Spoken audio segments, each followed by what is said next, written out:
కాకినాడ జిల్లా జనసేన నేతలకు ఫ్రస్ట్రేషన్ పెరిగిపోతుంది. ఒక్కరికే 4 పదవులు ఎలా ఇస్తారని అధిష్టానాన్ని నిలదీస్తున్నారని, జిల్లా మొత్తం మీద ఆయన ఒక్కడే నాయకుడా అంటూ బహిరంగంగా మాట్లాడుతున్నట్టు వార్తలొస్తున్నాయి. ఆ మాత్రం దమ్మున్న లీడర్స్ జిల్లాలో ఇంకెవరూ లేరా అనే ప్రశ్నలు తలెత్తుతున్నాయట. అసలు కాకినాడ జిల్లా జనసేనలో ఏం జరుగుతుంది? ఇంతకీ ఎవరా 4 పదవుల నాయకుడు? పార్టీ అధిష్టానం ఆయన్ని మాత్రమే ఎందుకు నెత్తికెక్కించుకుంది? Let's watch the story.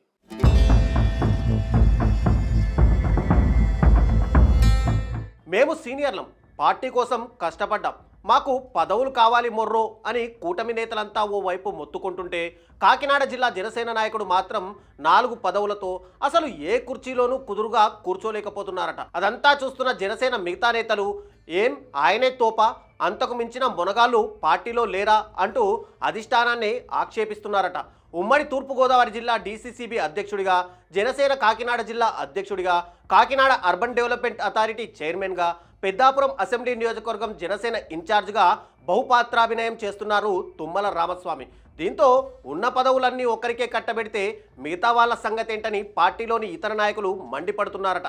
పైగా తుమ్మల రామస్వామి అలియాస్ బాబుది కాపు సామాజిక వర్గం కావడంతో పార్టీ నామినేటెడ్ పదవులన్నీ ఆ కులం వాళ్ళకే ఇచ్చుకుంటారా, మిగతా కులాల వాళ్ళు జనసేనకు అక్కర్లేదా అంటూ జిల్లాకు చెందిన బీసీ లీడర్స్ గట్టిగానే స్వరం పెంచుతున్నట్టు తెలుస్తుంది. ఎన్నికల సమయంలో టికెట్ ఆశించి రాకపోవడంతో జిల్లా పార్టీ పగ్గాలు అప్పగించారు. సరే, ఇక్కడ ఒకదానికే దిక్కులేక ఏడుస్తుంటే ఆయన్ని 4 పదవుల్లో ఎలా కొనసాగిస్తారంటూ బీసీలతో పాటు కాకినాడ జిల్లాలోని ఇతర నేతలంతా తీవ్ర అసహనంగా ఉన్నట్టు చెప్పుకుంటున్నారు. కూటమి పొత్తులో భాగంగా Kakinada urban development authority chairman పదవి గ్లాస్ పార్టీకి దక్కింది. కానీ నెలలు గడుస్తున్నా కొత్త చైర్మన్ను నియమించకపోవడంపై జనసేన అధిష్టానం ఆసక్తి చూపకపోవడంతో ముందు నుంచి ఉన్న తుమ్మల రామస్వామి అలాగే కొనసాగుతున్నారు. మరోవైపు ఉమ్మడి తూర్పుగోదావరి జిల్లాలో జనసేన బీసీ సామాజిక వర్గానికి అంత ప్రాధాన్యత ఇవ్వడం లేదన్న అభిప్రాయం బలపడుతోంది. జిల్లా నుంచి పార్టీకి 4 ఎమ్మెల్యేలు ఉంటే అందులో 2 ఎస్సీ, మరో 2 కాపులు కాగా కాకినాడ ఎంపీది కూడా కాపు సామాజిక వర్గమే. అటు state civil supply corporation chairman, ప్రస్తుతం డీసీసీబీ కూడా చైర్మన్ అన్నీ కాపుల ఖాతాలోనే పడిపోయాయి. ఈ క్రమంలో కనీసం కాకినాడ అర్బన్ డెవలప్మెంట్ అథారిటీ కూడా చైర్మన్ పదవినైనా బీసీలకు ఇవ్వమని అడిగారట. అయినా పార్టీ అధిష్టానం నుంచి ఎలాంటి రియాక్షన్ లేకపోవడంతో బీసీల్లో అసహనం పెరుగుతున్నట్టు తెలుస్తుంది. పార్టీ మొత్తం ఒకే సామాజిక వర్గానికి కాపు కాస్తే ఎలా, జనసేనకు బీసీలు అవసరం లేదా అని కొందరు నిష్ఠూరంగా మాట్లాడుతున్నట్టు చెప్పుకుంటున్నారు. బీసీ నాయకుల వెర్షన్ అలా ఉంటే, ఇక తుమ్మల రామస్వామి దగ్గరే ఉన్న జిల్లా పార్టీ పగ్గాలపై మాజీ ఎమ్మెల్యే పెండెం దొరబాబు ఆశలు పెట్టుకున్నారట. పిఠాపురం మాజీ ఎమ్మెల్యేగా 2 సార్లు పనిచేసిన పెండెం ఎన్నికల తర్వాత ఆ ఏడాది మొదట్లో వైసీపీకి గుడ్ బై చెప్పి జనసేన కండువా కప్పుకున్నారు. తనకు జిల్లా పార్టీ బాధ్యతలు అప్పగిస్తే బండి లాగించేస్తానన్నది దొరబాబు వెర్షన్. ఇలా ఒక్కరి దగ్గరే 4 పదవులు ఉండడం వల్ల ఎవరికి ఉపయోగమని అంటున్నారట. పార్టీని విస్తరించాలంటే ఆ మాత్రం గట్టి నిర్ణయాలు తీసుకోవాలి కదా అని సన్నిహితుల దగ్గర దొరబాబు వాపోతున్నట్టు తెలుస్తుంది. దేనికైనా రెడీ అని తాను వైసీపీ నుంచి జనసేనలోకి వచ్చానని, కానీ అటువైపు నుంచి ఫలానా విషయంలో ఇన్వాల్వ్ అవ్వమని చెప్పకపోతే ఇక నేనేం పని చేస్తానని మాజీ ఎమ్మెల్యే అంటున్నట్టు సమాచారం.